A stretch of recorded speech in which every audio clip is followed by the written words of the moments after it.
नमस्कार, मैं प्रिंस चौबे और आप देख रहे हैं पब्लिक जंक्शन। आज हम आपको मिलवाने जा रहे हैं जो कि जानवी हैं, जो कि मुजफ्फरपुर के पूरे मुजफ्फरपुर ही नहीं बल्कि पूरे देश का नाम रोशन करके आ चुकी हैं और मिस टीन टीन इंडिया का खिताब लेकर आ चुकी हैं जानवी जो है, और मुजफ्फरपुर ज़िले की रहने वाली हैं। आइए इनसे बात करते हैं कि कैसे इन्होंने जो है मिस टीन इंडिया का अवार्ड जो इन्हें मिला है वो कैसे मिला है, कितने इन्होंने स्ट्रगल किया है, इसके बारे में हम जानेंगे।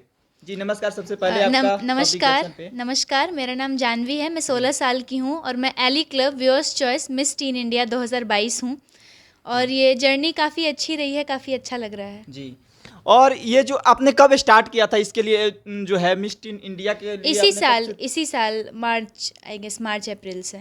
अच्छा, इसी साल आपने तैयारी किया और अवार्ड भी आपने हासिल कर लिया? जी, तैयारी इन द सेंस कि इसके ऑडिशंस हो रहे थे। पहले सिटी में हुआ, फिर सेमीफिनाले हुआ, फिर ग्रैंड फिनाले हुआ। अच्छा, ये जो अवार्ड है, ये अवार्ड आपको कहाँ मिला? ये दिल्ली में मुझे मिला, 7 सीज़ होटल में, मिस टीन इंडिया कॉन्टेस्ट जहाँ वहीं पे आयोजित हुआ था।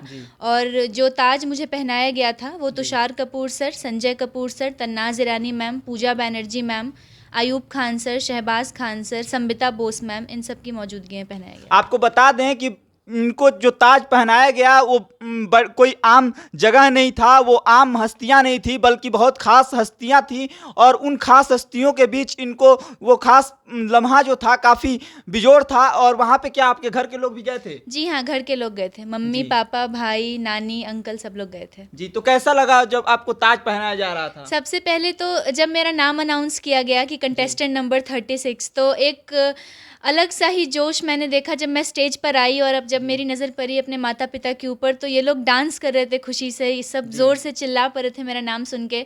तो वो मोमेंट इतना ज़्यादा स्पेशल था मेरे लिए। और जब ये ताज मुझे पहनाया गया तुषार कपूर सर के द्वारा, तो वो मोमेंट मैं बता नहीं सकती कितना ज़्यादा स्पेशल था मेरे लिए।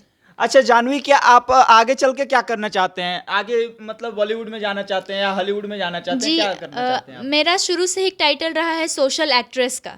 तो मैं समाज सेवा के साथ साथ मॉडलिंग और एक्टिंग के फील्ड में अपना करियर बनाऊंगी, बिकॉज मैं एक सोशल एक्टिविस्ट, मैं जेंडर इक्वलिटी पे पिछले 5 सालों से काम कर रही हूँ और आगे भी मेरा यही गोल रहने वाला है। अच्छा, जेंडर इक्वलिटी के बारे में जरा बताइए विस्तार से कि इसके बारे में आप क्या काम कर रही थी? लैंगिक समानता, जेंडर इक्वलिटी का सबसे पहले तो ये अर्थ हुआ कि जब हर तरह के लोगों को एक समान अवसर दिया जाए, एक समान अधिकार दिया जाए। इसी को लेकर मैं 5 साल की उम्र से जागरूकता का काम कर रही हूँ। मैं लोगों को जागरूक करती हूँ लैंगिक समानता को लेकर। और इसी चीज़ के लिए मुझे संयुक्त राष्ट्र फाउंडेशन से 3 बार लगातार सम्मानित किया गया। मैंने एक हैट्रिक लगाई है वहाँ से। और अभी इसी वर्ष 1 अगस्त को मेरी एक डॉक्यूमेंट्री फिल्म भी आई जो कि HIV एड्स पे थी, grass roots grow in the 4 directions. ये कनाडा से मतलब ये दिखाया गया था कनाडा में। और लैंगिक समानता को लेकर ही मेरा नाम इंडिया बुक ऑफ रिकॉर्ड्स में भी आया था। और मेरा यही मानना है कि लैंगिक समानता एक ऐसा विषय है, एक ऐसा टॉपिक है जिस पे जानते तो सब लोग हैं लेकिन कोई बात नहीं करना चाहता, कोई इस पे खुलकर आगे बढ़ना नहीं चाहता। तो इसीलिए मैंने लैंगिक समानता का विषय चुना था। आपको बता दें कि ये एक मतलब 16 साल की जानवी हैं और इस तरह की चीज़ों पे ये काम करती हैं, सामाजिक चीज़ों पे ये काम कर रही हैं अभी। और जैसे कि लैंगिक समानता की अगर बात कही जाए तो कहीं ना कहीं जो लड़कियां हैं इस पे खास करके खुलकर बोलना नहीं चाहती, खुलकर सामने नहीं आना चाहती, और ये सारी चीज़ों को लोग जो है अनदेखा करते हैं कहीं ना कहीं। बिल्कुल, बिल्कुल अनदेखा करते हैं। लोगों को लगता है कि लैंगिक समानता के बारे में बात क्यों की जाए, ये कोई उतना इम्पोर्टेंट इशू तो है नहीं। लेकिन मुझे लगता है कि ये सबसे इम्पोर्टेंट इशू है, क्योंकि बाकी सारे इश्यूज़ ऑलरेडी इससे कनेक्टेड हो जाते हैं। क्योंकि जब लड़के और लड़कियों को एक समान अवसर ही नहीं दिया जाएगा तो हम कहाँ से सोच रहे हैं कि हमारी दुनिया आगे बढ़ेगी, हम ये कर लेंगे, हम वो कर लेंगे। तो जब तक दोनों को समान अधिकार नहीं मिलेंगे तब तक हमारा जो माहौल है, हमारा जो वातावरण है वो उतना ज़्यादा अच्छा नहीं हो पाएगा। लेकिन अब तो जो है कहीं ना कहीं बहुत सारे जो चीज़ हैं उसमें बदलाव किए गए हैं, सरकार के नीतियों में बहुत सारे बदलाव किए गए हैं।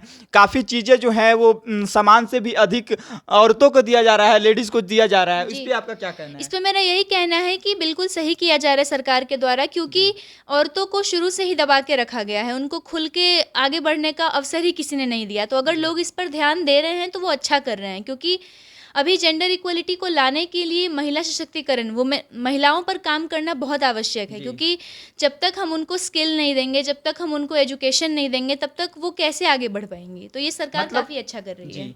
तो कहीं ना कहीं जो महिला सशक्तिकरण पे जो है आपका फोकस हमेशा से रहा है और जी। आगे भी रहेगा। जी, लैंगिक समानता और महिला सशक्तिकरण पे मेरा दोनों फोकस पे। रहा है। जी। जी।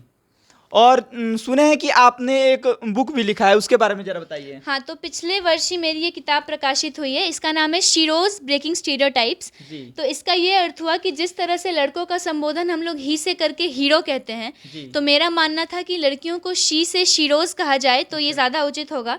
और इस किताब में मैंने लैंगिक समानता से जुड़ी सभी समस्याओं का ज़िक्र किया है। जी। साथ ही साथ एक लड़की की मोटिवेशनल स्टोरी भी है कि वो लड़की इतने पिछड़े हुए परिवार से आती थी, लेकिन फिर भी उसके अंदर की जो लगन थी, जो मेहनत थी, उसने उसको आगे बढ़ाया।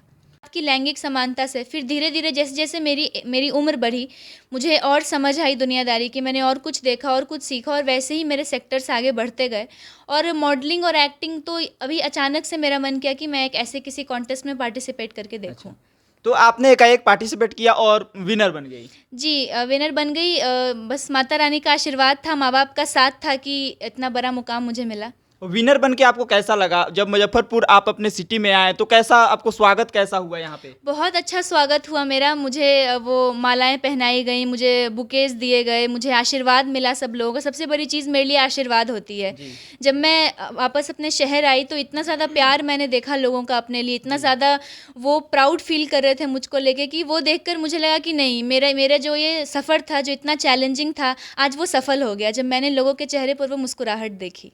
सचमुच अगर कोई 16 साल की अगर कोई लड़की अगर अपने बिहार और मुजफ्फरपुर की ज़िले से अगर कोई आती है, जानवी अगर आती है और इतने बड़े मुकाम अगर हासिल करके आती है, तो कहीं ना कहीं एक भारतीय का सीना जो है गर्व से चौड़ा होना लाजमी है।